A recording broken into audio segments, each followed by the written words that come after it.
సుస్వాగతం తెలుగు సినీ మ్యాక్ ఛానల్కి. Mahesh Babu Rashmika romantic love స్టోరీలో 5వ భాగానికి స్వాగతం. దయచేసి ఈ వీడియో లైక్ చేయండి, కామెంట్ కూడా చేయండి. ధన్యవాదాలు. హైదరాబాద్ రాత్రి చల్లని గాలిలో చీకటిని చీల్చుకుంటూ మహేష్ బాబు కారు బంజర్ హిల్స్ వైపు దూసుకుపోతుంది. పక్కనే రష్మిక కూర్చుంది. సైలెంట్గా కిటికీ బయటికి చూస్తూ ఆలోచన మునిగిపోయింది.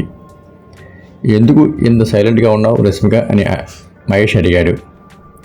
ఆమె ఒక స్మైల్ ఇచ్చి, నాకు తెలియదు, కానీ నిన్ను చూసినప్పటి నుండి నేను మారిపోయినట్టు అనిపిస్తుంది.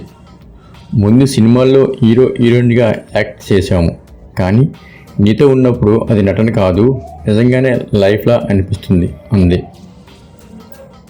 మహేష్ బాబు చిరునవ్వుతో, అదే నిజం ఫీలింగ్ రష్మిక.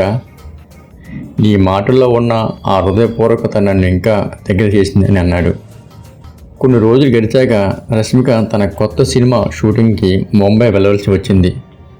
ఒక వారం వరకు మహేష్కి దూరం అవడం ఆమెకి కష్టంగానే అనిపించింది. మహేష్ కూడా షూటింగ్ మధ్యలో రష్మిక ఫోన్ కోసం ఎదురు చూస్తూ ఉండేవాడు. ఒకరోజు రాత్రి రష్మిక 11 గంటలకి కాల్ చేసింది. ఆమె వాయిస్లో అలసట, కంట్లో కన్నీళ్ళు. మహేష్, నన్ను నిజంగా నువ్వు ఇష్టపడుతున్నావా, లేక ఇది కూడా సినిమా సెట్లా తాత్కాలికమా అని అడిగింది. మహేష్ ఒక్క క్షణం షాక్ అయ్యాడు. ఇది ఎలాంటి ప్రశ్న రష్మిక?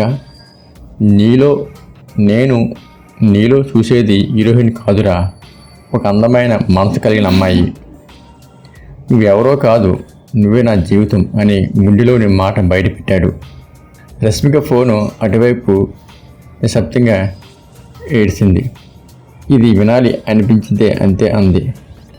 ముంబై షూట్ పూర్తయ్యి తిరిగి హైదరాబాద్ వచ్చిన రోజు ఎయిర్పోర్ట్ బయట మహేష్ కారులో ఎదురు చూస్తూ ఉన్నాడు. రష్మిక బయటికి వచ్చి అతను చూసిన క్షణంలోనే పరిగెత్తి వెళ్ళి అతుక్కుంది. నువ్వు లేకుండా ఒక వారం చాలా కష్టమైంది మహేష్ అని చెప్పింది. మహేష్ కళ్ళలో ఆనందం మెరిసింది. ఇప్పుడైనా అర్థమైందా నువ్వు నా జీవితంలో ఎంత ముఖ్యమో అని అడిగాడు. అవును, ఇప్పుడు నేను నీ దగ్గర నుండి ఎప్పటికీ దూరం కాబోను అని అంది రష్మిక.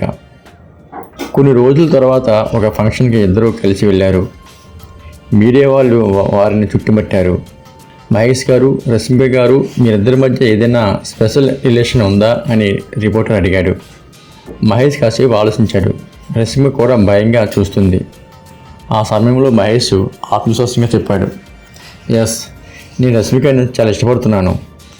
ఇది ఒక సినిమా గాసిప్ కాదు, ఇది నా నిజమైన జీవితం, నా ప్రేమ అని అన్నాడు.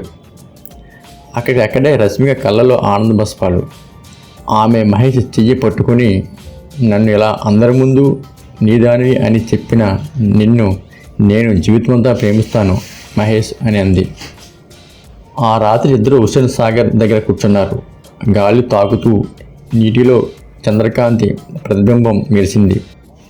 రష్మిక తలని మహేష్ భుజం వైపు పెట్టుకుంది. మహేష్, ఈ రాత్రి నా జీవితంలోనే అందమైన రాత్రి అని నిదానంగా అంది. మహేష్ ఆమెను చూసి, ఇది కేవలం ఆరంభం రష్మిక, మన ప్రేమకు, మన ప్రయాణానికి అని అన్నాడు. ఆ క్షణంలోనే వారి ప్రేమ బలపడింది. సినిమా ప్రపంచం, మీడియా, బాహ్య ప్రపంచం అంతా మర్చిపోయి ఒకరికొకరు మాత్రమే ఉన్న ప్రపంచంలో మునిగిపోయారు.